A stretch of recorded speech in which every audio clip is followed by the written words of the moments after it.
"You'll die poor and alone, Mom," Brianna chirped, her voice dripping with an almost childish cruelty as I meticulously counted out the crisp $20 bills. My fingers, gnarled with 72 years of quiet diligence, fumbled slightly, a testament to the tremor in my soul rather than my hands. This was the 5th time this year I'd covered her rent for that dreary, peeling paint apartment in the less-than-charming part of town. The kind of place you drove past quickly, hoping no one noticed you slowing down. She sat across from me at the scarred kitchen table in my small, unassuming bungalow, her perfectly manicured nails drumming an impatient rhythm against the laminate. The words weren't new. They were a familiar refrain, a bitter lullaby she'd sung to me since her late 20s, usually when her latest venture had inevitably crumbled, or when Mark, my perpetually unemployed son-in-law, had once again gambled away their grocery money. I'd learned to swallow them, to let them dissolve into the background hum of my solitary existence, much like the gentle thrum of my old refrigerator. But today, something shifted.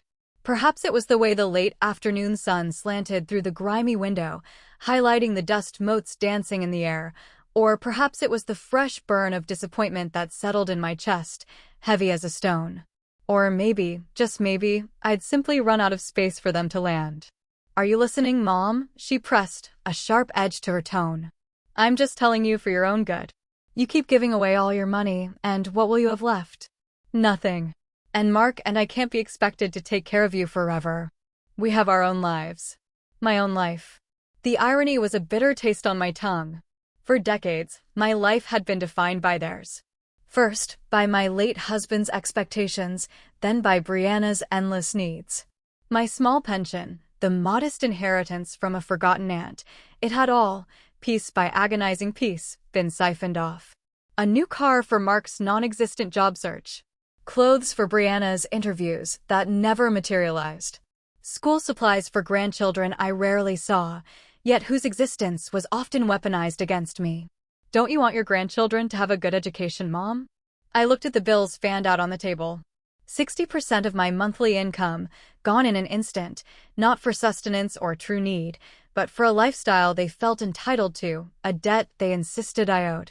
My bungalow, once a sanctuary, now felt like a temporary holding cell, constantly under threat of invasion or extraction.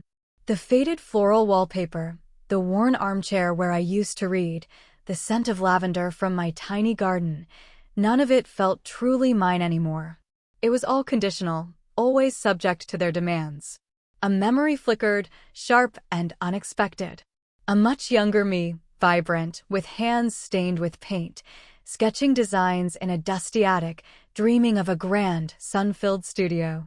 Dreams carefully folded away, tucked into the forgotten corners of my mind, replaced by the mundane realities of motherhood and homemaking. The regret, long dormant, stirred within me, a phantom ache. Brianna snatched the money, stuffing it into her purse with a dismissive gesture. "Thanks, Mom. I knew I could count on you." She stood, tall and imposing in her cheap, ill-fitting clothes, yet carrying herself with an air of unearned superiority. "Don't forget about dinner on Sunday, okay? Mark wants to talk to you about something important. Probably about your will, if I had to guess." She winked, a gesture meant to be conspiratorial, but landing like a jab. As the front door clicked shut, leaving me in the sudden silence, the words echoed again, "You'll die poor and alone." This time, however, they didn't crush me. Instead, they resonated with a strange, defiant clarity. Poor? Perhaps, by their standards. But alone? Was I not already alone, despite their constant presence, their endless demands? And what if being alone wasn't a curse, but an opportunity? What if being alone meant being free? A quiet, almost imperceptible smile touched my lips. A smile that hadn't graced them in decades. Brianna and Mark thought they saw a broken old woman, easily manipulated, a bottomless well of resources. They had no idea. They had no idea that their relentless chipping away had finally exposed not brittle rock, but tempered steel. And they had no idea that their final, cruel pronouncement had just handed me the very blueprint for my escape. This charade, this quiet servitude, was over. It was time for Eleanor Vance to finally build a home not for them, but for herself. The next few days were a blur of calculated normalcy. I answered Brianna's calls with the usual gentle affirmation, enduring her complaints about her neighbors and Mark's latest harebrained scheme to get rich quick. I pottered in my tiny garden, deadheading the petunias, making sure the facade of the compliant, slightly weary mother remained perfectly intact. My outward calm was a finely tuned instrument, honed over years of suppressing my true thoughts, masking my growing irritation. Inside, however, a quiet revolution was brewing, fueled by a frantic energy I hadn't felt since my youth. My search for a new home had begun weeks ago, a furtive pastime conducted late at night, hunched over my old laptop, the screen illuminating my face in the dim light of my living room. I didn't want a cookie-cutter ranch house, nor a modern condo. I needed something with history, with character, something that could absorb my own long-buried narratives. Something they wouldn't ever conceive of me buying, let alone living in. And then I found it. It sat on the northern edge of town, just past the railroad tracks where the suburb blurred into overgrown woods, a grand, faded Victorian, 3 stories tall, with a turret that seemed to gaze wistfully at the setting sun. Its paint was peeling, a ghostly gray beneath decades of neglect. The porch sagged slightly, a few balusters missing like broken teeth. Overgrown roses clawed at the ornate trim, and tall, whispering pines cast long shadows over the sprawling, unkempt yard. Most people in town knew it as the old Hawthorne place, supposedly haunted, definitely too much work. A money pit. A folly. For me, it was a revelation. I drove by it countless times, always alone, always late in the day when the shadows were long and my chances of being seen were minimal. Each visit filled me with a thrilling sense of purpose. Its neglect didn't deter me, it enchanted me. I saw not decay, but potential. Not a burden, but a canvas. This house wasn't just waiting for an owner, it was waiting for me. It echoed the forgotten ambitions I'd once harbored, the grand gestures I'd never made. It felt like a silent co-conspirator, promising a future untainted by the past. The realtor, a cheerful woman named Carol who seemed perpetually surprised I was even looking, let alone at this house, tried to dissuade me. "Mrs. Vance, are you sure? It needs a lot of work. The roof, the plumbing, the wiring, it's a project. And it's quite large for just one person." I smiled, a genuine, private smile that didn't quite reach my eyes. "It's exactly what I'm looking for, Carol. Large enough to breathe, large enough to be free." The thought was a secret pleasure, a tiny seed of defiance taking root. The negotiations were swift, almost exhilarating. I paid cash, using a significant portion of the savings Brianna and Mark had long-eyed as their future inheritance, funds I'd squirreled away over years, making small, anonymous investments, diversifying beyond their greedy gaze. They believed I kept everything in a single, accessible account, a conveniently shallow pool from which they could always draw. This was a deeper well, one they didn't even know existed. The money, I realized, wasn't just a means to an end, it was a weapon, forged from years of silent sacrifice. Signing the papers felt like signing a declaration of independence. My hand, which had trembled just days before over $20 bills, was steady now. Each stroke of the pen was a reaffirmation of a self I thought I'd lost forever. The small, sterile office of the title company, filled with the scent of stale coffee and printer ink, became a sacred space where I reclaimed my destiny. As I held the heavy brass key in my palm, warm from my touch, a profound sense of quiet joy bloomed in my chest. This wasn't just a transaction, it was a metamorphosis. This house wasn't just shelter. It was a shield, a sanctuary, and, as I would soon discover, an arsenal. I drove straight to the Hawthorne place, the afternoon sun now a fiery orange in the western sky. Parking my sensible sedan in front of the ornate, rusted gate, I stepped out, inhaling the scent of damp earth and ancient pine. The house loomed before me, dark windows like knowing eyes, its turret catching the last rays of sunlight, crowned in a fleeting glory. I pushed open the gate, its hinges groaning in protest, a sound that, to me, was a welcoming sigh. As I walked up the cracked flagstone path, the dead leaves crunching under my sensible shoes, I ran my hand along the rough, weathered wood of the porch railing. It was vast, enveloping, a stark contrast to the cramped stoop of my bungalow. Unlocking the heavy front door, I stepped inside. The air was cool and still, thick with the scent of dust, old wood, and forgotten dreams. A grand staircase swept upwards, its banister a dark, polished swirl. Dust sheets covered spectral furniture, lending the large rooms an eerie, otherworldly silence. But it wasn't a frightening silence. It was a listening silence. A waiting silence. I walked through the cavernous living room, the formal dining room, the large, neglected kitchen. My footsteps echoed, each one a confident punctuation mark in the quiet narrative of my new beginning. Brianna and Mark would call this house a burden, a folly, a sign of my encroaching senility. They would see only the peeling paint, the broken shutters, the overwhelming scale. They wouldn't see the promise. They wouldn't see the fierce, defiant hope that was blossoming in my heart. They wouldn't see the woman who, for the first time in decades, truly felt at home. This house wasn't just a place to live, it was a declaration. A quiet, uncompromising refusal to die poor and alone, or to die at all, without first living the life I was meant to live. This was my rebirth. And they, in their blissful ignorance, were about to crash right into it. The renovation began almost immediately, a whirlwind of calculated chaos. I hired local contractors, a quiet crew who understood my instructions without asking too many questions, appreciative of the cash payments and the precise vision I laid out for them. The sound of hammers, the smell of fresh paint and sawdust, became my new soundtrack, far more invigorating than Brianna's latest lament. I moved into the house a week after closing, setting up a makeshift bedroom in a small, sunny room on the second floor, a room that overlooked the overgrown rose garden. It was liberating, sleeping amidst the dust sheets, wrapped in the thrilling anticipation of what was to come. My old bungalow, meanwhile, sat empty, awaiting a quiet sale I'd arranged through a different agent, one who operated outside the immediate gossip network of our small town. Brianna and Mark, naturally, were kept entirely in the dark. They believed I was simply having some minor repairs done, perhaps installing a new water heater, a familiar complaint of mine that always elicited a sigh from Brianna and a lecture from Mark about proper maintenance. Then came the inevitable invasion. It was a Tuesday afternoon, a little over a month since I'd bought the house.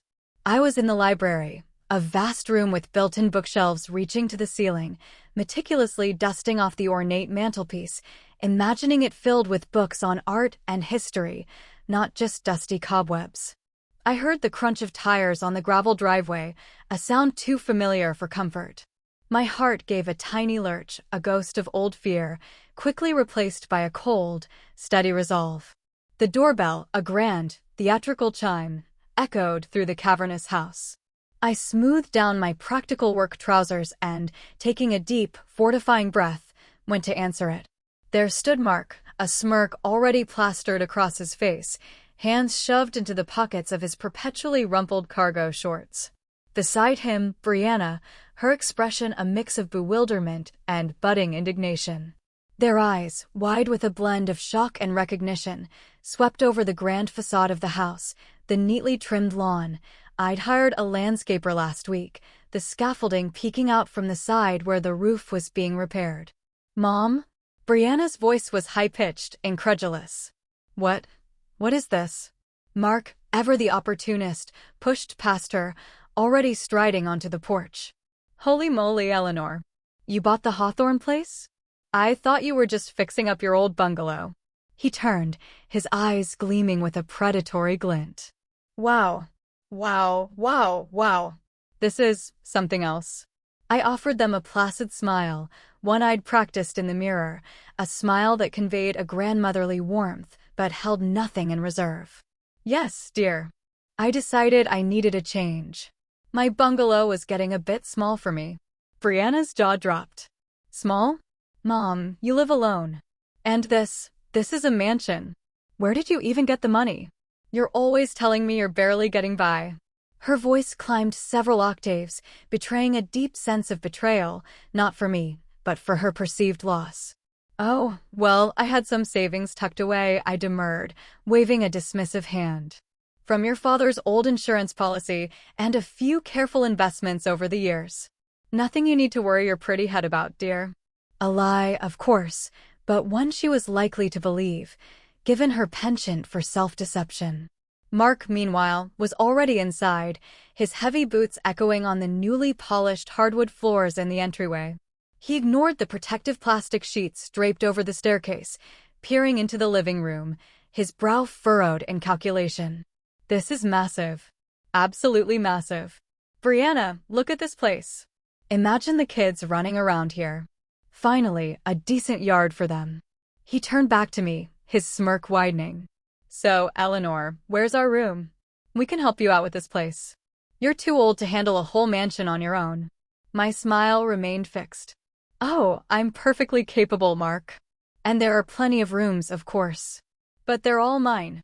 My voice was soft, but the underlying steel was unmistakable. It was the first time I'd ever truly said no to him or to Brianna in such an unambiguous way. Brianna, catching up, gasped. Yours? Mom, what are you talking about? We're family. This is perfect. We can finally move out of that tiny apartment. We've been talking about needing more space for the kids for ages. You've finally come to your senses and done something really useful for the family. Her eyes darted around, already mentally redecorating, staking her claim. Her presumption, her absolute certainty and her entitlement was breathtaking. It was a familiar pattern, one I'd endured for so long that I'd almost forgotten what it felt like to push back.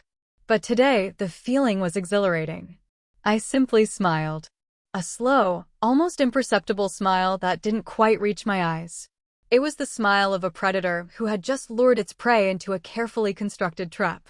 Useful for the family, she said. Oh, it would be useful indeed. Just not in the way she imagined. My gaze lingered on Mark's smug face, then on Brianna's avaricious eyes.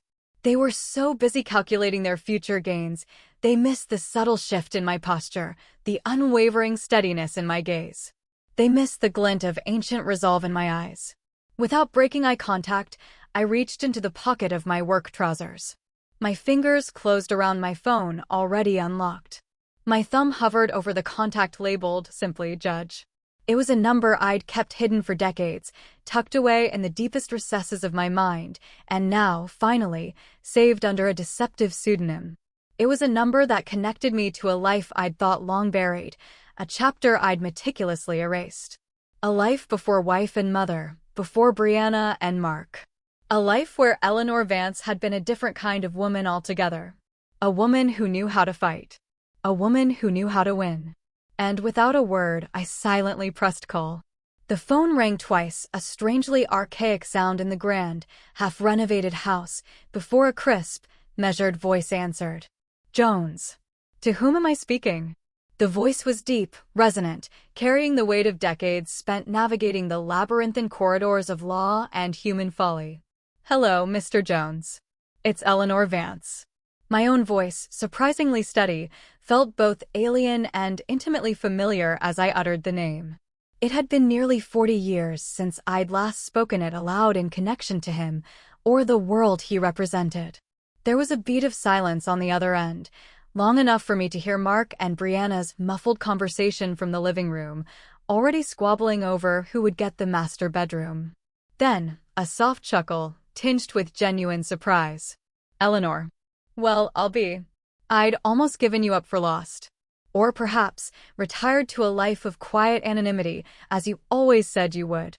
The amusement in his tone was unmistakable, betraying a shared history far richer than a simple client-attorney relationship. Last I heard, you were doting on grandchildren, if I recall correctly. Something like that, I replied, allowing a hint of weariness to color my voice. It was a performance, and Mr. Jones, bless his astute mind, would likely see right through it. He always had. But that particular chapter is drawing to a close, Mr. Jones. And I find myself in need of your particular expertise once more. Is that so? He mused. I always knew you wouldn't stay silent forever, Eleanor. Some fires, once kindled, merely lie dormant, waiting for the right breeze. He paused, a subtle shift in his tone. What kind of expertise are we talking about? And please, after all these years, call me Robert.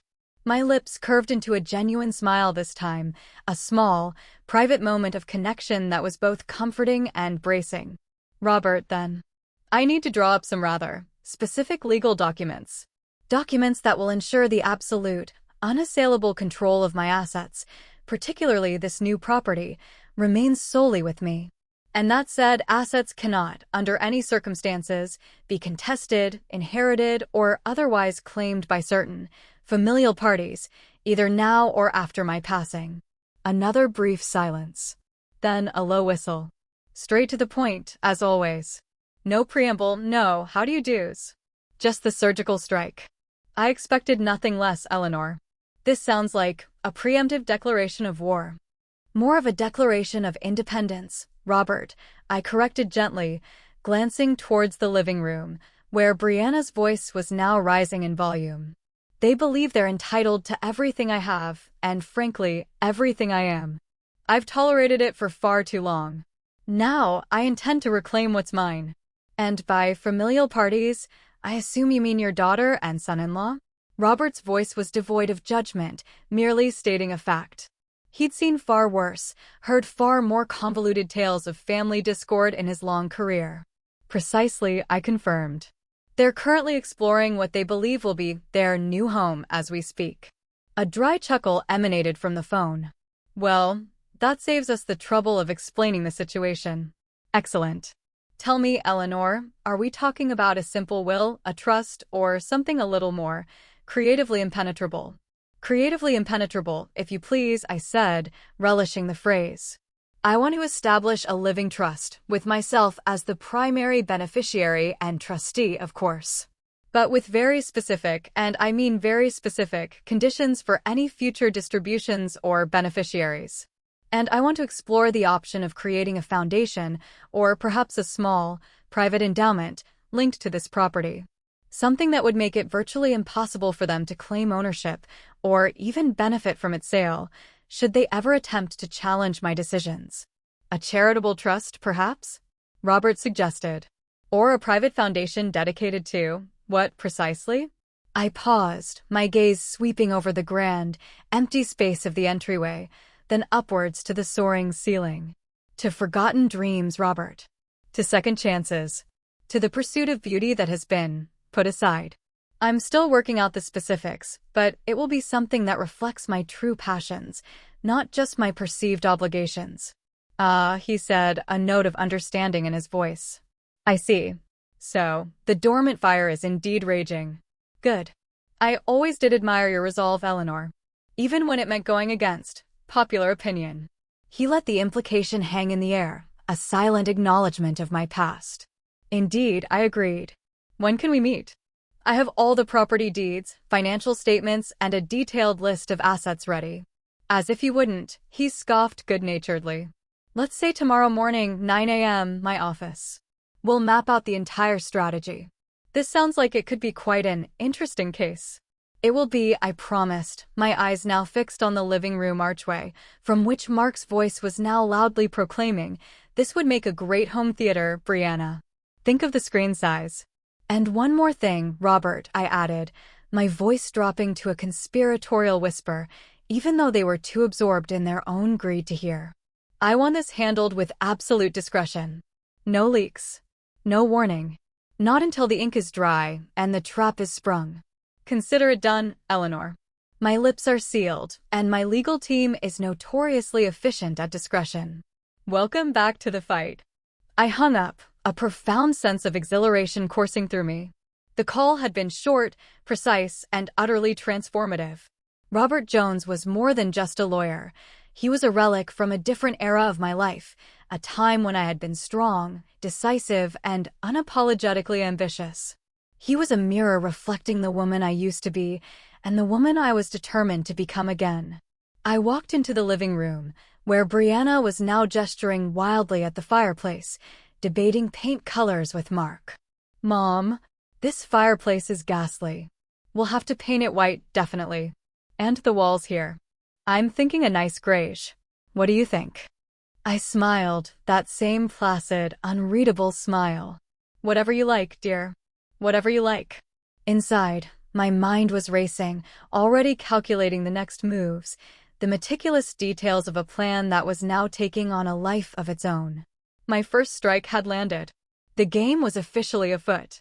The meeting with Robert the next morning was both a revelation and a confirmation. Sitting across his mahogany desk, surrounded by leather-bound tomes and the quiet efficiency of his office, felt like stepping into a time capsule. He hadn't changed much. The same sharp eyes behind wire-rimmed glasses, the same precise way of articulating complex legal concepts. As I laid out my financial statements, property deeds, and my increasingly detailed vision for the house, he listened intently, occasionally interjecting with a pertinent question or a nod of understanding. He confirmed that a living trust, meticulously drafted with ironclad clauses and specific stipulations, combined with a separate charitable endowment tied to the property itself, would create an almost impenetrable fortress around my assets. They'd have to prove mental incapacity, Eleanor, he'd explained, his voice low and serious. And given your lucidity, your detailed planning, and your obvious competence, that would be an incredibly uphill battle. Bordering on impossible. Good, I'd responded, the word a quiet echo of my long-suppressed will. Armed with Robert's assurances and a stack of preliminary documents, I returned to the Hawthorne place, feeling a renewed surge of purpose. The house, even in its incomplete state, felt like a silent partner in my grand design. Its vastness, which Brianna and Mark saw as a canvas for their own greedy desires, I saw as a shield. Their siege began in earnest that very afternoon. I was in the kitchen, consulting with my contractor, Ben, about custom cabinetry for a baking station I envisioned, when Brianna's car, a dented minivan, pulled into the driveway. Mark's dilapidated pickup truck followed close behind. This time, they weren't just visiting. They were moving in, or at least attempting to. Brianna, her face flushed with a mixture of excitement and self-importance, marched through the front door, followed by Mark, struggling with 2 overflowing laundry baskets. Mom, we decided we'd just bring some essentials over for now. The kids are still at school, but they'll be so excited when they get home. Essentials? I asked, my voice calm, turning from Ben to face them. What essentials, dear? Well, our clothes, obviously. Brianna exclaimed, gesturing vaguely towards the overflowing baskets. And some bedding. We figure we can start with the master bedroom, get it set up. Mark said it's the biggest one, so perfect for us and the kids when they stay over. Mark, panting slightly, nodded in agreement, dropping the baskets with a thud that vibrated through the floorboards. Yeah, Eleanor. We looked at it yesterday. Plenty of space for a king-size bed, plus a couple of twin beds for the little ones. We can put them against that wall there. And the walk-in closet is a godsend for Brianna's extensive wardrobe. He winked at Brianna, who preened slightly. I looked at them, then at Ben, who was observing the scene with a barely concealed smirk, his hand covering his mouth. My contractor was a man of few words, but his eyes missed nothing. I offered him a small, apologetic shrug. I'm afraid that won't be possible, dears, I said, my voice sweet but firm. The master bedroom, as you call it, is actually going to be my studio. For my painting. I'm quite excited about the light in there. I gestured vaguely towards the north-facing window. And the room directly opposite is earmarked for my library. I've always dreamed of having a proper library, you know. Brianna stared at me, her mouth slightly agape. Your studio? Mom, you haven't painted in 40 years. And a library? What are you going to do with all those books? You only read those silly romance novels. I've acquired a taste for other genres, darling, I replied, allowing a hint of amusement to color my tone. And one is never too old to pick up an old hobby. The contractor is already drawing up plans for custom shelving in the master, as well as a large skylight for optimal lighting. And as for the rest of the rooms, they'll all have their specific purposes. I turned to Ben. Right, Ben? That south-facing room on the 3rd floor, for instance, we're converting that into a meditation space, as we discussed. Ben, playing along perfectly, nodded sagely. That's right, Mrs. Vance. Excellent light for it. Very serene. Brianna whirled on me, her face now a stormy red. Meditation space? What are you even talking about? Mom, this is ridiculous. You bought this giant house, and now you're going to turn it into, what, a monastery? You need family around you. You need us. We were going to help you out, keep you company. Oh, I'll have plenty of company, dear, I said, a subtle glint in my eye. I'm planning to adopt a rescue dog. A very large one. For security, you understand. Mark, who had been listening with growing agitation, finally exploded. Eleanor, this is insane. You spent all that money on this decrepit old place, and now you're telling us we can't even stay here? We need a place to live. Our lease is up next month. We thought you were finally being sensible. Sensible? I echoed softly, my smile fading, replaced by an expression of genuine, albeit feigned, hurt. Is it not sensible for a woman of my age to want a home of her own, free from constant demands? I met his gaze, holding it steadily. You seemed quite content to let me be poor and alone until now, didn't you? When this house seemed like a burden, a folly. But now that it's mine, suddenly it's a family obligation.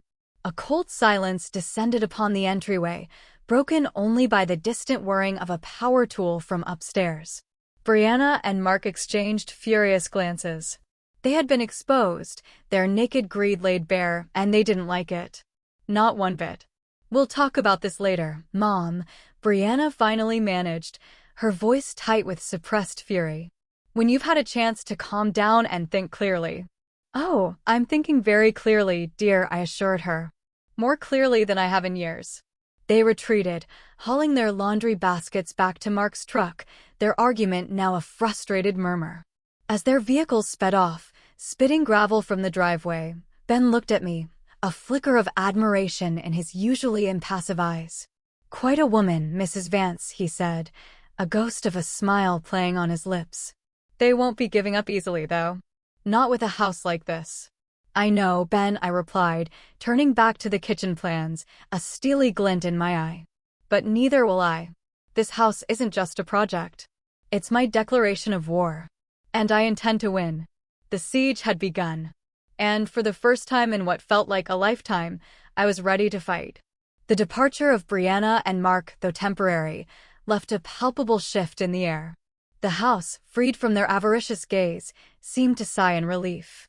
The contractors continued their work with renewed vigor, now acutely aware of the underlying drama. Ben, in particular, seemed to have taken a quiet pleasure in my subtle defiance, his infrequent nods of approval feeling like small victories. My secret project, the true heart of my ambition for the Hawthorne place, began to take shape shortly after. I contacted Richard, a young architect I'd found online, whose portfolio showcased a remarkable blend of modern functionality and historical sensitivity. He had an eye for light, space, and understated elegance, precisely what I needed. Our initial meeting was in the vast, dusty expanse of what Mark had so confidently declared would be their master bedroom. The room was indeed bathed in beautiful, natural light, filtering through the tall, grime-streaked windows. So, Mrs. Vance, Richard began, his sketchpad already open, his pencil poised. He was earnest, perhaps a little intimidated by the scale of the house, but his intelligence shone in his keen blue eyes. You mentioned you wanted this room to be a studio, but also something more unique. You spoke of forgotten dreams. I smiled, a genuine, unburdened smile that felt liberating on my lips. Indeed, Richard. For decades, I folded away parts of myself. Ambitions, passions, talents. I wasn't allowed to pursue them. Or rather, I convinced myself I wasn't. But this house is where I unfold them again. I walked to the center of the room, my footsteps echoing. I want this to be more than just a painting studio, though it will certainly be that. I want it to be a creative incubator. A space where other women, perhaps those who, like me, put their dreams on hold for family or circumstance, can come and find inspiration. Or guidance. Or simply the peace and resources to create. Richard listened, his pencil now moving across the paper, not sketching, but jotting down notes with furious speed. A sort of artist residency program? Or a creative retreat? Precisely, I confirmed, nodding. A private one initially. Small, intimate. Focused on mentorship and rediscovery. I envision a rotating cohort of, say, 3 to 4 women at a time. They would live here, in the rooms that Brianna and Mark thought they were claiming, and work here, in this studio, and in the garden. I gestured around the room. We'll need custom easels, adjustable lighting, plenty of storage for supplies. A large utility sink. But the most important element, Richard, is the light. We need a magnificent skylight. One that floods the room with natural, even light year-round. Richard's eyes lit up. That's a fantastic idea, Mrs. Vance. We could integrate a passive solar design, perhaps even some smart glass for light control. And for the living spaces for the residents, perhaps on the 3rd floor? Separate, private, but connected to the creative hub. Exactly, I said, feeling a surge of excitement. The 3rd floor, with its slightly more secluded feel, would be perfect for their private quarters. Each with a small workspace of their own, but with access to the main studio and the library for communal study and inspiration. We spent the next 2 hours poring over sketches, discussing materials, light flow, and the subtle nuances of creating a nurturing yet stimulating environment. This wasn't just renovation, it was creation, a manifestation of a vision that had simmered within me for decades. My internal monologue, usually a quiet hum of observation and resignation, now buzzed with vibrant plans. I remembered the sheer joy of mixing colors, the smell of turpentine, the quiet satisfaction of a line perfectly rendered. My artistic past, a fleeting period before marriage, and the relentless demands of domesticity had been deeply fulfilling. Now I was not only reclaiming it for myself, but extending that opportunity to others.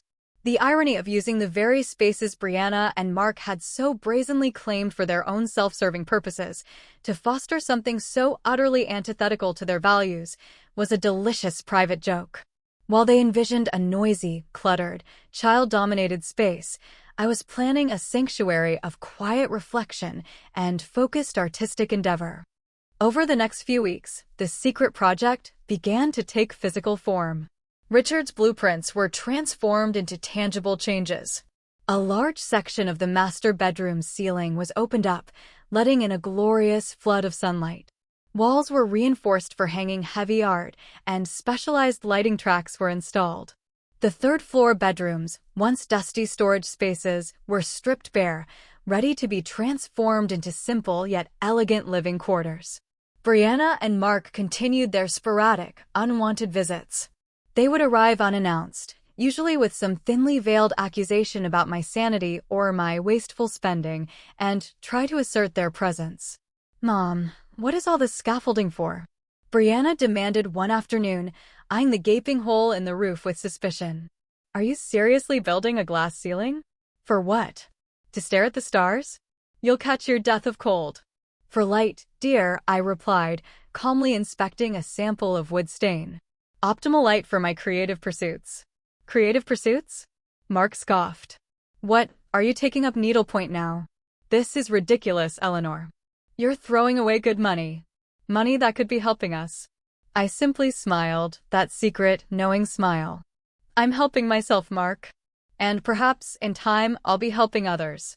But that remains to be seen." They never penetrated the deeper meaning, of course. They saw only the cost, the perceived eccentricity, the blatant disregard for their needs. They couldn't fathom a purpose beyond immediate gratification, let alone one as subtle and profound as fostering dormant creativity. They were too blinded by their own greed to see the quiet revolution unfolding around them. As I watched the large pane of architectural glass being carefully lowered into place for the skylight, bathing the future studio in a brilliant, ethereal glow, I felt a deep sense of peace. This was more than a renovation. It was a reclamation. This was more than a house. It was a monument to resilience. And with every nail hammered, every wall painted, every carefully chosen fixture, I was rebuilding not just a house, but myself.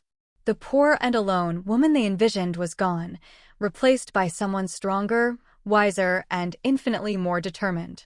And the stage for their ultimate disillusionment was being meticulously set. The sounds of construction filled the house, a symphony of renewal that drowned out the nagging whispers of old anxieties. Yet, as the walls were stripped and new structures emerged, fragments of my past, long buried beneath layers of duty and expectation, began to surface too. Each old photograph found tucked behind a loose floorboard, each faint scent of aged paper or long-dormant perfume, was a trigger.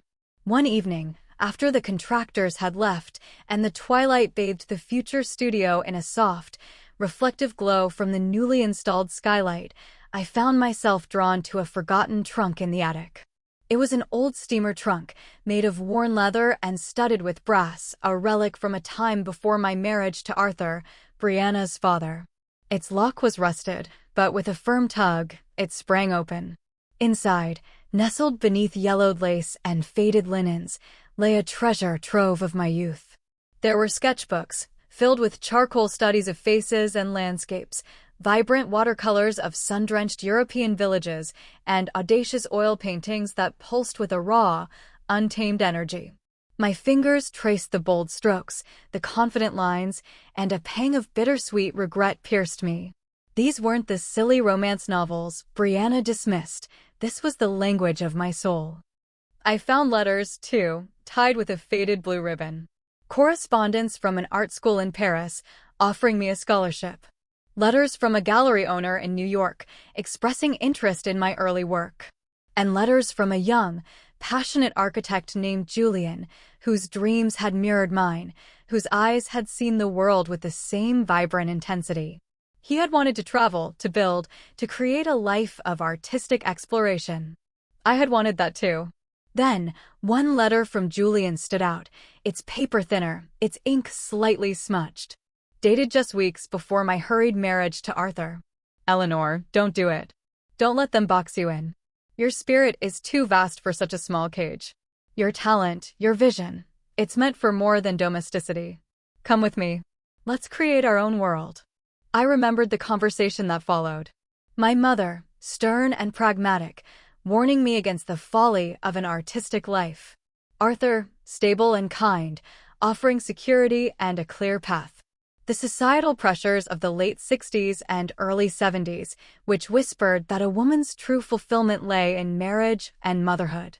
And my own fear, perhaps of the unknown, of trusting entirely in my own talent. I had chosen the cage.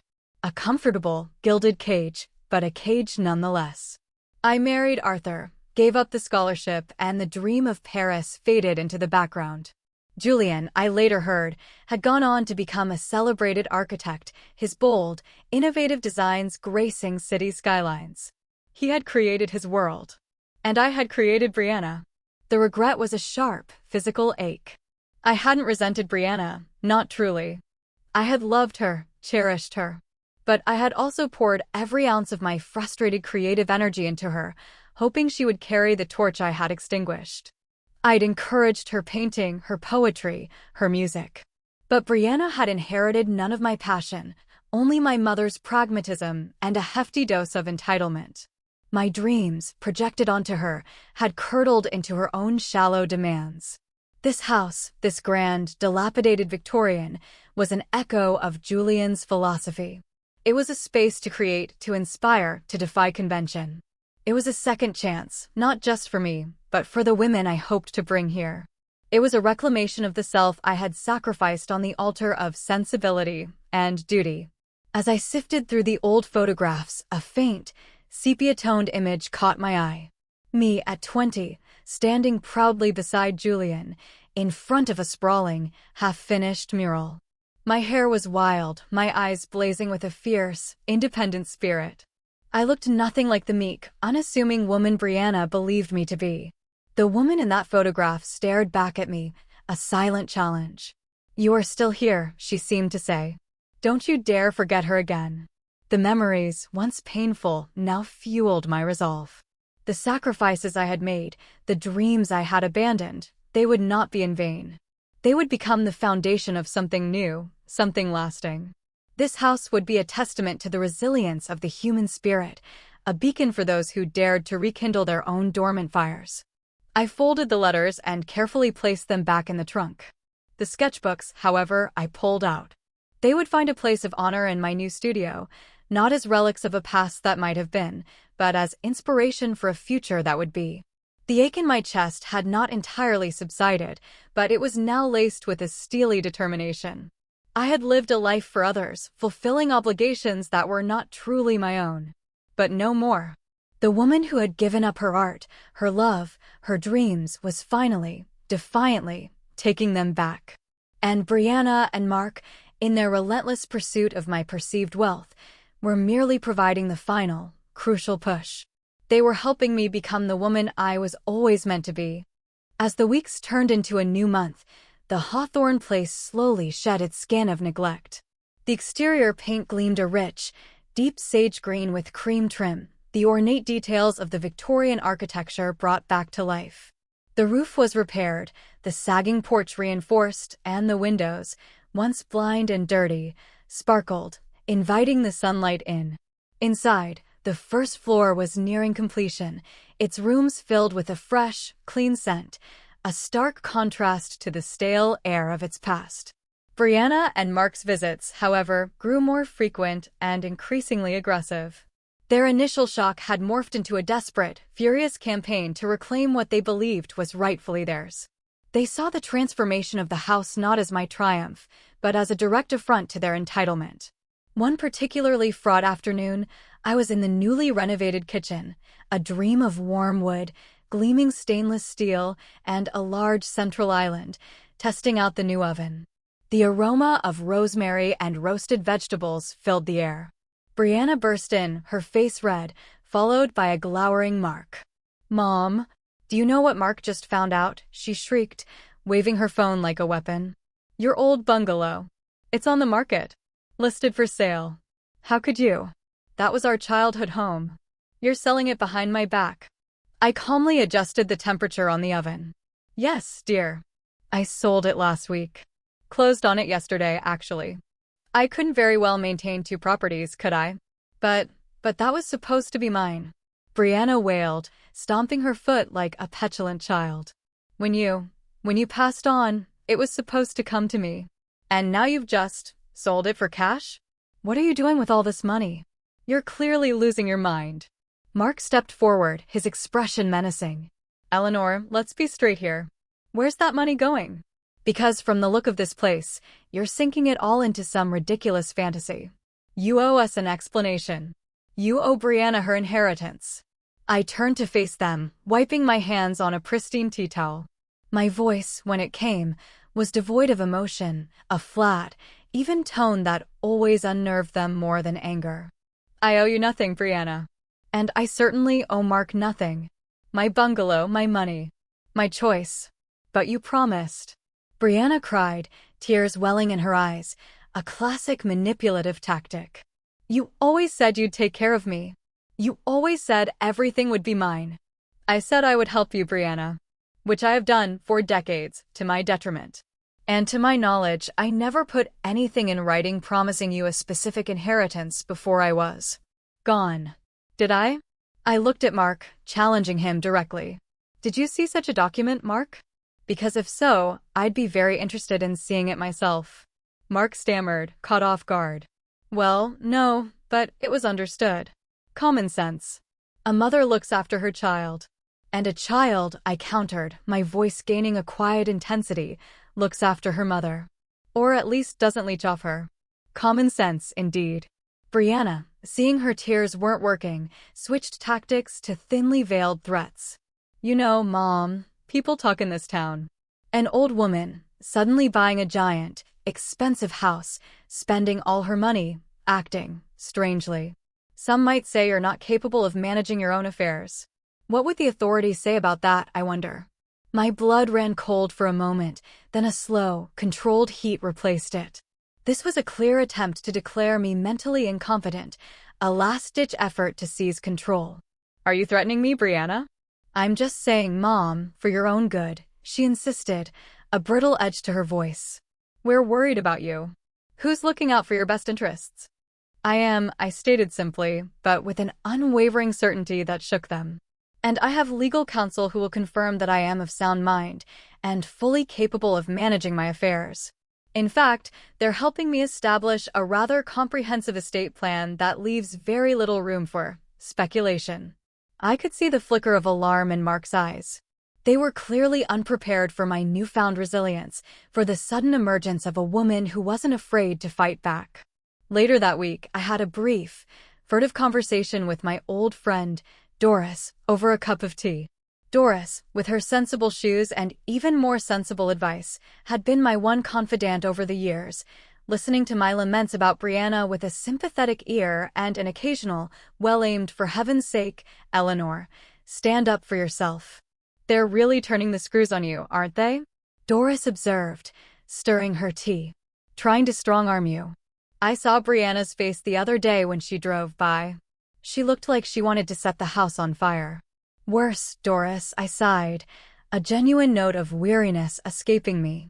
She's threatening to declare me incompetent. To have me sectioned, perhaps. To get control that way. Doris's eyes hardened. That little viper. After everything you've done for her. Don't you dare let her, Eleanor. You're sharper now than you've been in years. This house has given you back your fire. It has, I agreed, looking around my cozy, temporary living room, already filled with a few carefully chosen pieces of furniture and some of my rediscovered artwork. And I won't let them extinguish it. Robert has already drafted the final documents for the trust and the foundation. We're signing them next week. Good, Doris said, a fierce satisfaction in her voice. Give 'em hell, Eleanor. It's long overdue. Her words, simple and heartfelt, strengthened my resolve. The storm was indeed gathering, but I was no longer a frail bystander. I was the architect of my own destiny, and I had meticulously constructed my shelter, fortified my defenses, and prepared my counterattack. The polite, quiet Eleanor Vance was gone. In her place stood a woman ready to unleash a lifetime of suppressed wisdom and defiance. And Brianna and Mark, in their relentless pursuit of my wealth, were about to discover that some old women have more than just money hidden away. They have secrets, and they have a fight left in them. The week leading up to the final signing of the trust documents felt like a delicate dance on the precipice of a cliff. Brianna and Mark, emboldened by their previous confrontations, escalated their tactics. They stopped by unannounced at all hours, bringing their screaming children to visit in an attempt to wear me down, to make the house feel chaotic and unmanageable. They tried to befriend the contractors, plying them with questions about my finances and the house's progress, hoping to glean some useful information. Ben, ever loyal and discreet, would simply shrug and tell them, Mrs. Vance knows what she's doing. I, meanwhile, remained outwardly serene, a picture of grandmotherly patience. I offered the children cookies, let them play in the burgeoning garden, but always, always, maintained my boundaries. No running on the newly polished floors, dears. No touching Mrs. Vance's paints. And please, use the bathroom downstairs. The third floor is still being prepped. Each soft instruction was a subtle reinforcement of my ownership, a quiet delineation of what was and was not theirs. Privately, however, I was a whirlwind of activity. I met with Robert for the final review of the documents. The trust was indeed a masterpiece of legal intricacy, meticulously outlining the Hawthorne Place Arts and Education Foundation, its mission to provide residencies and scholarships for women artists over 50, and its clear directive that all future proceeds from the property would fund its operations. My remaining assets, a substantial sum from the sale of the bungalow and other investments, were placed into this trust, with specific instructions for its management. Brianna and Mark were explicitly, irrevocably excluded. Their names appeared only in a clause stating their complete lack of entitlement. This is airtight, Eleanor, Robert assured me, tapping the thick stack of papers. Any challenge would be a frivolous lawsuit, expensive for them, and ultimately futile. And I've established an independent board for the foundation, comprised of reputable art professionals and community leaders, ensuring its longevity and protecting it from any future interference. Excellent, I said, a wave of profound relief washing over me. I want it to be a true legacy, Robert. Something meaningful. Something that allows other women to do what I couldn't. Beyond the legal fortress, I also quietly installed a discreet security system, complete with cameras covering the main entrances and vulnerable points of the house. Not just for protection, but for documentation. If they truly tried to claim incompetence, their aggressive and demanding behavior, caught on film, would serve as powerful counter-evidence. My years of quiet observation had taught me the value of tangible proof. The day of the signing arrived, crisp and clear. I dressed in a smart, dark blue suit I hadn't worn in years, feeling a surge of power as I fastened the pearl brooch Arthur had given me on our 10th anniversary. It was a strange duality, using a symbol of my past life to finalize my freedom from it. At Robert's office, the atmosphere was solemn, almost ceremonial. Robert himself, his chief paralegal, and 2 witnesses were present. My hand, which had once again been threatened with the tremors of old age, was steady as a surgeon's as I signed page after page, each stroke of the pen severing another tie to my past burdens and cementing my future independence. When the final document was signed, witnessed, and notarized, Robert leaned back in his chair, a rare, genuine smile gracing his lips. "It's done, Eleanor. The Hawthorne Place Arts and Education Foundation is officially established, and your assets are fully protected. You are truly, unequivocally, the sole master of your domain." I felt a lightness I hadn't experienced in decades, as if a great weight had been lifted from my shoulders. The air in the room seemed to hum with the energy of possibility. "Thank you, Robert," I said, my voice thick with emotion. "You have no idea what this means to me." "Oh, I think I do," he replied, his gaze warm and knowing. I remember the young woman who walked into my office all those years ago, brimming with talent and fierce ideals, forced to make impossible choices. It seems she's finally come full circle. As I left his office, the world outside seemed brighter, sharper, alive with a vibrant clarity. The trap was set.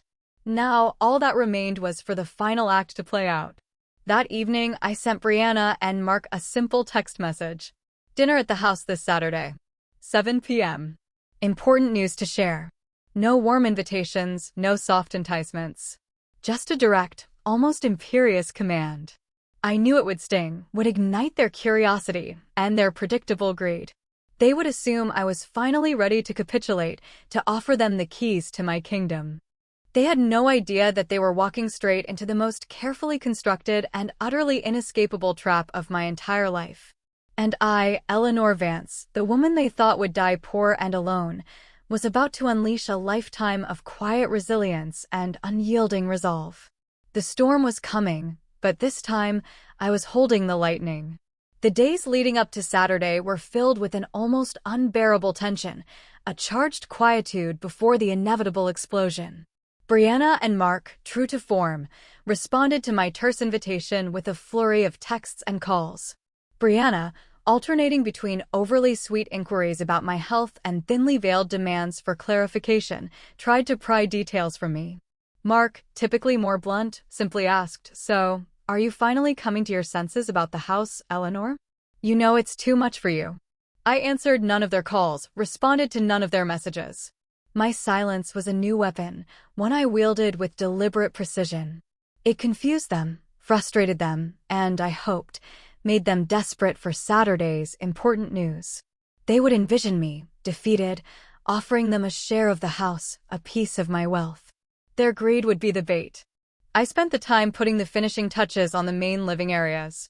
The grand living room, once a dusty cavern, now boasted soft, inviting armchairs, carefully chosen antique rugs, and shelves filled with books, not just art history and philosophy, but also some of my cherished, albeit silly, romance novels, a nod to the multifaceted woman I was.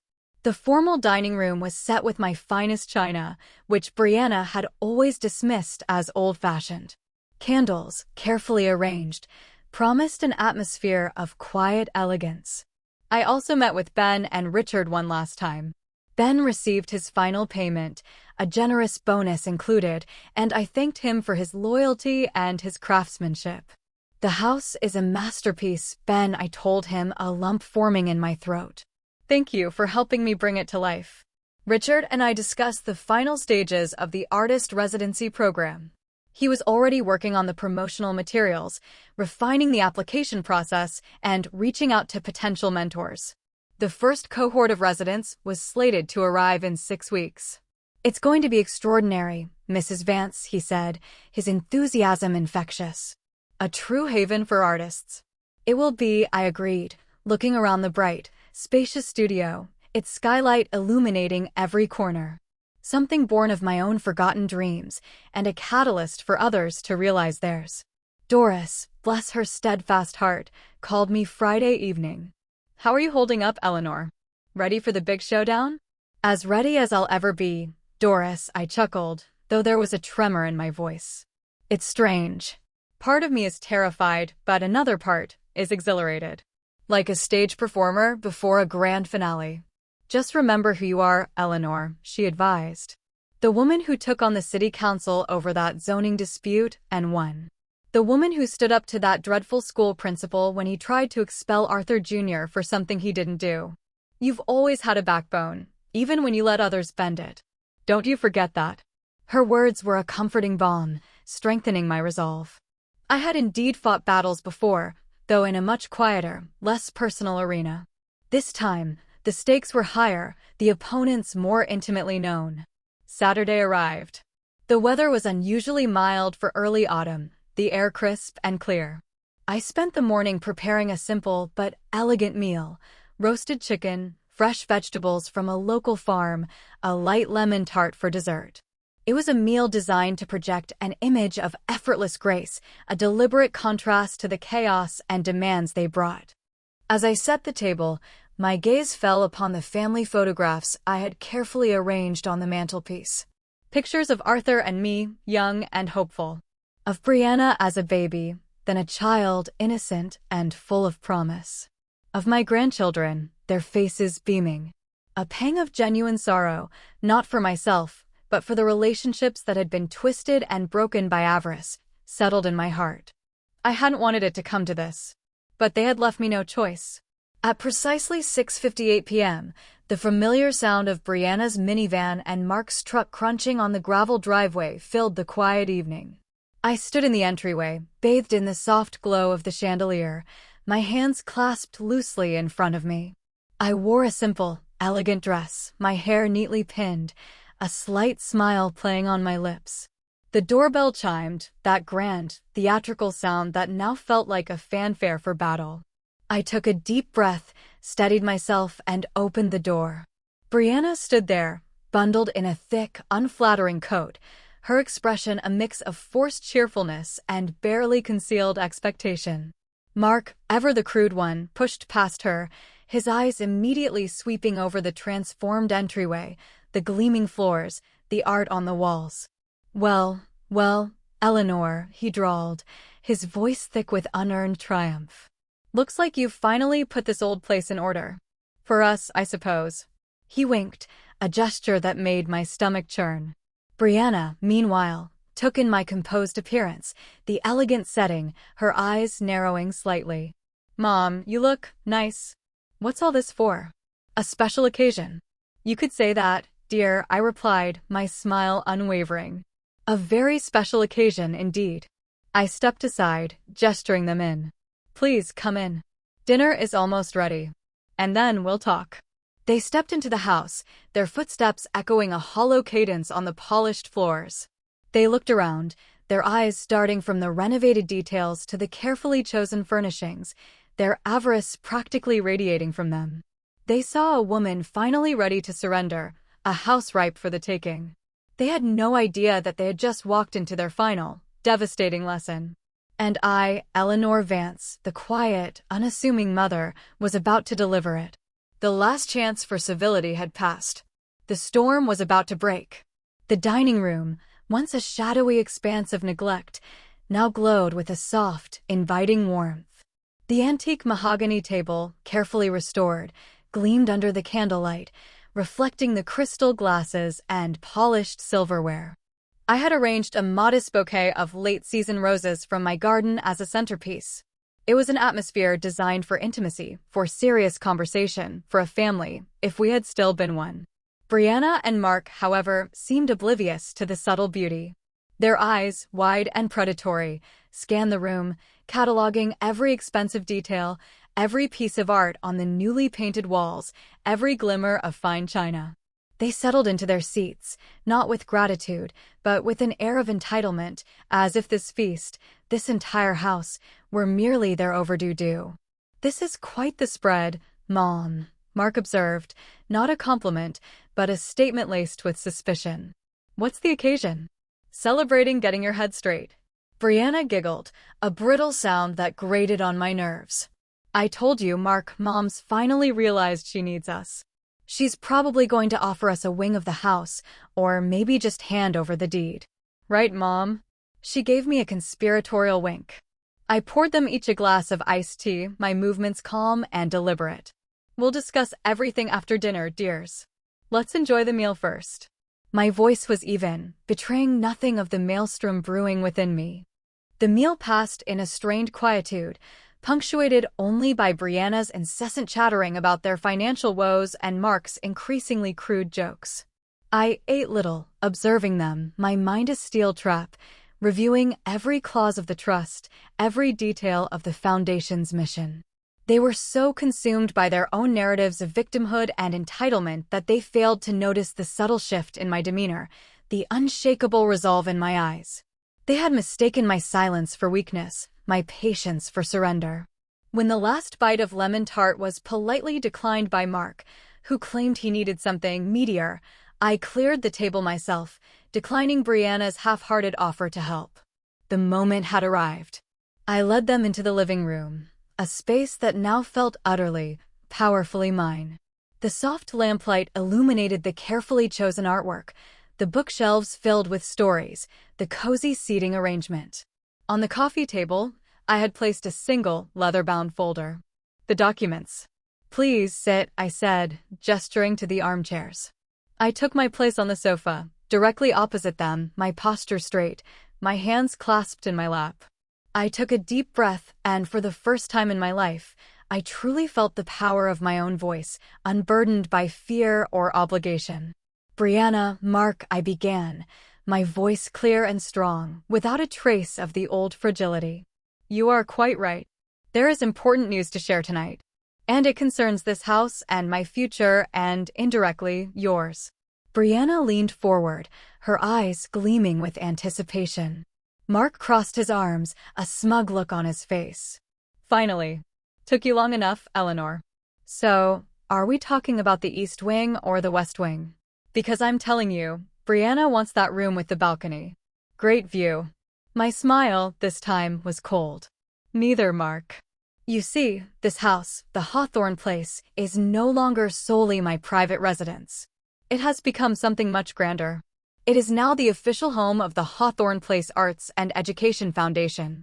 Their faces, initially expectant, crumpled into confusion. "The what now?" Brianna stammered. "The Hawthorne Place Arts and Education Foundation," I repeated, picking up the leather folder. "It's a non-profit organization, legally established and fully endowed, dedicated to providing artistic residencies and educational opportunities for women over the age of 50 who wish to pursue their creative passions. Women who, like myself once did, may have put their dreams on hold." I opened the folder, pulling out a single, neatly printed page. "This room, for example," I gestured around the elegant living room, "will serve as a communal space for the resident artists. The dining room, where we just ate, will be their shared kitchen and dining area. The third floor, as you may have noticed, has been converted into 3 private bedrooms and studios for the artists themselves. And what you mistakenly called the master bedroom," I looked directly at Mark, "is now my personal art studio and the main communal studio for the foundation." Silence. A heavy, suffocating silence filled the room, broken only by the crackle of the fireplace. Brianna and Mark stared at me, their faces slowly draining of color, replaced by an ashen pallor. The dawning comprehension was a grim spectacle. What are you saying, Mom?" Brianna whispered, her voice barely audible. "This is a joke, right? Some kind of prank." "I assure you, Brianna, it is no joke," I replied, my voice unwavering. I pulled out another document. "This is the legal deed to the property, now officially held by the Foundation. And these, I spread a few more pages on the coffee table, are the trust documents, meticulously drafted by my attorney, Mr. Robert Jones, a highly respected lawyer in this state. They clearly outline that all my remaining assets, including the proceeds from the sale of my bungalow, have been transferred into an irrevocable trust, the sole beneficiary of which is the Hawthorne Place Arts and Education Foundation. Their eyes darted from the documents to my face, then back to each other. The dawning horror was visible. That means, I continued, allowing the words to sink in, that neither of you, nor your children, have any legal claim, present or future, to this house or to any of my assets. They're entirely legally beyond your reach. The foundation is governed by an independent board of directors, and my role, as the founder, is merely to oversee its mission and provide a home for its residents. Mark finally found his voice, a choked, furious sound. You tricked us. You old witch. All this time, you were planning this. All that money we thought was ours, you just gave it away? To strangers. I invested it, Mark, I corrected him calmly, in a legacy. Something that will actually contribute good to the world, rather than be squandered on frivolous debts and unearned entitlements. I gave it to women who will appreciate the opportunity, who will honor the space. Unlike you two. Brianna sprang from her seat, her face contorted in a mask of pure rage. You can't do this, Mom. I'm your daughter. I have rights. This is a disgrace. I'll sue you. I'll tell everyone you've gone crazy. I met her fury with a calm, unblinking gaze. You are welcome to try, Brianna. My attorney, Robert Jones, is more than prepared for any legal challenge you may attempt. And should you try to claim mental incompetence, I paused, letting my gaze drift pointedly towards the discreet security camera mounted in the corner of the room, one I had pointed out to Ben as needing a subtle touch. I have ample documentation, both written and visual, of your behavior, your threats, and your attempts to manipulate me over the years. I assure you, it would not reflect well on your character. Another silence, this one colder, sharper, filled with the undeniable weight of my words. The camera, unnoticed for weeks, suddenly felt like a vigilant, silent witness. Their faces, once bloated with self-righteous anger, were now slack with disbelief, then with dawning fear. The moment of truth had arrived. And they, in their relentless pursuit of my perceived weakness, had stumbled headfirst into the ironclad strength of my resolve. Their greed had not led them to an inheritance, it had led them to a complete and utter repudiation. The tables had turned, irrevocably and undeniably. The silence that followed my revelation was deafening, thick with the weight of shattered expectations and raw, exposed greed. Brianna stood frozen, her mouth slightly ajar, her eyes darting frantically between me and the innocuous security camera in the corner. Mark, however, was already on his feet, his face a mottled crimson, veins throbbing in his neck. You rotten, scheming old hag, he roared, lunging towards the coffee table, his hand outstretched for the documents. This is a fake. A trick. I'll tear these up, and then you'll see. Brianna resisted, trying to pull away, her eyes still fixed on me, a desperate, hateful plea for reversal. Mom, please. Think about this. What about the grandchildren? Don't you want to see them? The mention of my grandchildren was a low blow, a last-ditch attempt to twist the knife. My heart gave a painful lurch. I loved them truly. But their parents had turned them into pawns, weapons in their greedy campaign. I love my grandchildren, Brianna, I said, my voice softening, just a fraction. But I cannot allow you to use them as leverage. If, in time, you teach them respect and kindness, and they wish to know the woman their grandmother truly is, rather than the bank account you wished her to be, then perhaps. But that is a decision they will have to make, free from your manipulations. She gasped, her face a mask of shocked fury. It was the ultimate rejection, the final severing of the tie. Mark practically dragged her out the door. As they stumbled down the newly lit flagstone path, their angry, frustrated whispers floated back to me, quickly swallowed by the night. I stood there for a long moment, watching their car lights disappear down the driveway, leaving the house in a profound, liberating silence. The grand facade of the Victorian, now fully restored, seemed to stand guard, a sentinel of my newfound freedom.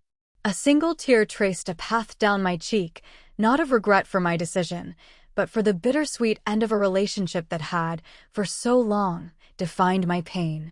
It was the end of a long, arduous chapter. But it was also the beginning of something truly extraordinary. I closed the heavy front door, the click of the lock echoing with a sense of profound closure. The house, my sanctuary, breathed around me. I was not alone. I was, for the very first time in decades, truly, gloriously, authentically myself. The storm had broken, and I had weathered it, stronger and more whole than ever before. The days that followed were surprisingly quiet. A profound silence settled over the Hawthorne place, broken only by the chirping of birds in the newly tended garden, the gentle hum of the refrigerator, and the occasional soft scrape of my own paintbrush against canvas in the studio. Brianna and Mark did not return. The security cameras captured no suspicious activity. My phone, usually a constant source of their demands, lay silent. It was the peace I had yearned for, a deep, restorative calm that allowed me to finally breathe. Robert, as always, was a step ahead. A few days after our fateful dinner, he called. "Eleanor," he began, his voice dry. "It seems your daughter and son-in-law did indeed contact a lawyer. A rather aggressive young man, if I may say so. He threatened all manner of lawsuits, from contesting the trust to declaring you mentally unfit.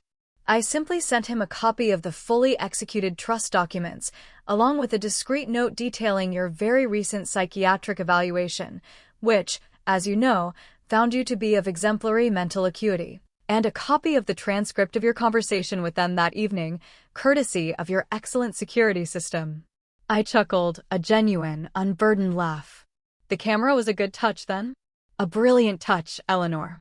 Your calm demeanor, their blatant aggression, their threats, it was all perfectly captured. It painted a rather damning picture of their intentions." He called me back this morning. Decided not to pursue the matter. Said it was unwinnable and ethically dubious. Which, coming from him, is high praise indeed. A wave of profound relief washed over me. The legal battle was over before it even began. My fortress was unbreachable. Thank you, Robert. Truly. My pleasure, Eleanor. It's always satisfying to see justice served, particularly when it's so elegantly executed. I must say, your resolve is more formidable than ever." The call ended, leaving me with a sense of definitive closure. The consequences of their greed were now fully realized. They had pushed too far, gambled everything on my supposed weakness, and lost spectacularly. They were now truly on their own, forced to confront the reality of their self-made predicament. I walked through the house, each room now feeling like a tangible embodiment of my strength. The studio, filled with the promise of future creations, felt like a rebirth. The library, lined with books I had longed to read, was a testament to intellectual freedom. The guest rooms, now awaiting their first resident artists, symbolized my renewed purpose. A few days later, a thick, official-looking envelope arrived. It was from Brianna and Mark's apartment complex, an eviction notice. Their lease had expired, and without my financial support, they had been unable to pay. They were out. A familiar pang of sadness flickered through me. It was not a celebratory moment. It was a somber one, recognizing the complete disintegration of a family bond. I had tried for so long to prevent this outcome, to keep them afloat, even at my own expense. But their actions had made it inevitable. My independence had come at a cost, but it was a cost I was now willing to bear. The alternative, a life of perpetual sacrifice and quiet resentment, was far more devastating. I sat in the garden, a gentle breeze rustling the leaves of the old oak tree. My rescue dog, a large, shaggy retriever mix named Barnaby, dozed contentedly at my feet. He was a creature of uncomplicated affection, a calming presence. He didn't care about my past, my wealth, or my mistakes. He simply offered companionship and unconditional love. I picked up my old sketch pad, one of the few items I'd rescued from the attic trunk. I began to draw, not with the frenetic energy of my youth, but with a newfound serenity. The lines were sure, the forms more confident. My hand, once burdened by unspoken resentments, now moved with an almost ethereal lightness. I sketched the Hawthorne Place, not as a grand, imposing mansion, but as a beacon of warmth and light, a haven. I still had moments of reflection, of course. Moments where I wondered if I could have done things differently, if there was a path that would have preserved some semblance of family without sacrificing myself entirely. But those thoughts were fleeting, quickly replaced by the undeniable truth. I had given them every chance, every ounce of my effort and resources. They had chosen their path, and I, finally, had chosen mine. The future stretched before me, clear and unburdened. The artist residency program was taking shape beautifully. Richard had found 3 incredible women, all over 50, all with rich life experiences and a hunger to rekindle their artistic dreams. Their bios spoke of hidden talents, careers put aside, and a yearning for a second chance. I felt a deep sense of purpose, knowing that this house, my house, would provide them with the very opportunity one had once been denied. My story was not ending in isolation, as Brianna had predicted. It was unfolding into a rich tapestry of new connections, creative endeavors, and a profound sense of self-worth. I was not alone. I was simply free. Free to be the Eleanor Vance who had once dreamed of Paris, the woman who had fought for justice, the artist whose hands longed for paint. The consequences for Brianna and Mark were their own to bear. For me, the consequence was peace. It was independence. It was, finally, home. Months turned into a year. The Hawthorne Place blossomed. The first cohort of resident artists arrived, 3 remarkable women. Clara, a retired schoolteacher whose vibrant abstract paintings had long been confined to her garage. Evelyn, a former corporate lawyer who found solace and expression in sculpture. And Patricia, a quiet poet whose words had flowed only in private journals for decades. Their presence infused the house with a vibrant, creative energy that was both profoundly stimulating and deeply comforting. My days now followed a new, satisfying rhythm. Mornings began with long walks around the extensive gardens with Barnaby, the scent of damp earth and blooming flowers a constant source of joy. Afternoons were spent in my studio, painting with a renewed passion, or in the library, researching new artists for the foundation, collaborating with Richard on program development, or simply losing myself in a book. Evenings often involved shared meals with Clara, Evelyn, and Patricia, conversations flowing easily, filled with laughter, artistic debate, and the quiet camaraderie of kindred spirits. I felt a profound sense of belonging, a feeling I hadn't truly experienced since my youth. These women, with their quiet strength and artistic fervor, understood me in a way my own family never had. They saw Eleanor Vance, the woman, the artist, the founder, not just Eleanor Vance, the mother or the resource. The house itself seemed to breathe with our collective creativity. Clara's canvases, exploding with color, brought a new vibrancy to the communal studio. Evelyn's sculptures, elegant and thought-provoking, adorned the garden, catching the sunlight. Patricia's poetry, read aloud by the fireplace on cool evenings, filled the air with quiet beauty. We held small, private exhibitions for local art enthusiasts, turning the living room into a temporary gallery, the sounds of appreciative murmurs far more melodious than any argument I'd ever endured. My relationship with Doris deepened further. She often came for tea, her eyes sparkling with satisfaction as she observed the vibrant life unfolding at the Hawthorne Place. "See, Eleanor," she'd say, stirring her tea. "I told you that fire was still in you. Look what you've built. A haven. A true sanctuary."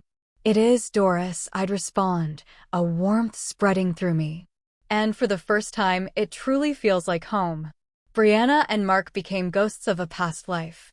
The eviction notice had forced them to relocate to a town several hours away, where Mark had supposedly found a temporary construction job.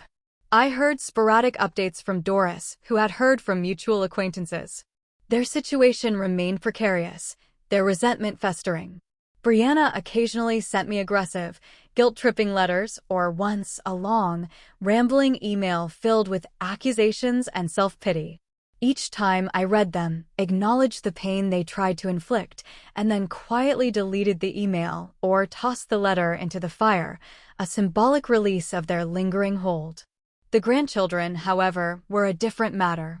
On their own initiative, the eldest, a thoughtful girl named Emily, who was now almost a teenager, sent me a shy, handwritten letter. It was full of apologies, not for her own actions, but for her parents and a hesitant request to visit. She explained that she missed me and that she felt something good was happening at my house. My heart ached with a familiar blend of love and caution. I responded with a warm, measured invitation, making it clear that visits would be on my terms, at my home, and without her parents. It was a difficult boundary, but a necessary one. Emily, surprisingly, understood. Her first visit, a quiet weekend where she helped me in the garden and spent hours sketching in the studio, was a tentative step towards healing, a fragile bridge built on genuine affection, not obligation or manipulation. This was my new life.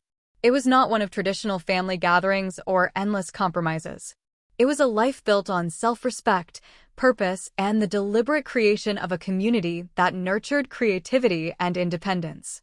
I was not alone in the way Brianna had envisioned. I was surrounded by beauty, by purpose, by connection.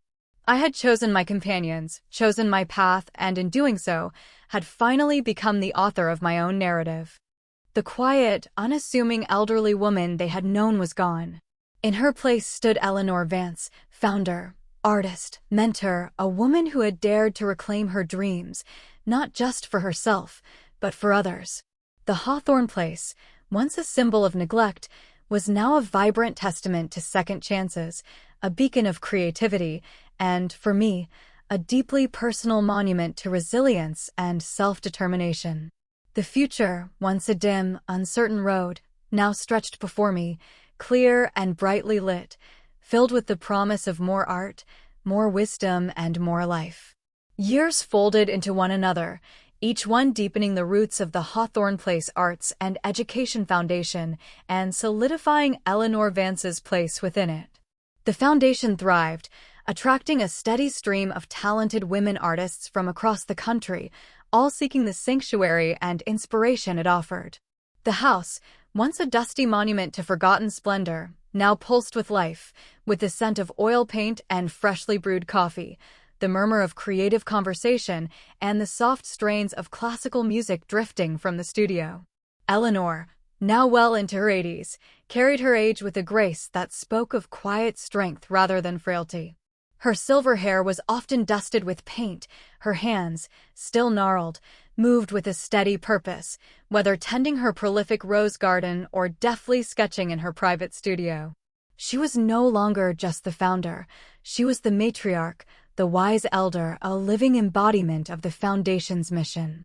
Her own art had flourished, her canvases now bursting with a profound understanding of light and shadow, informed by a lifetime of observation and a newfound freedom of expression.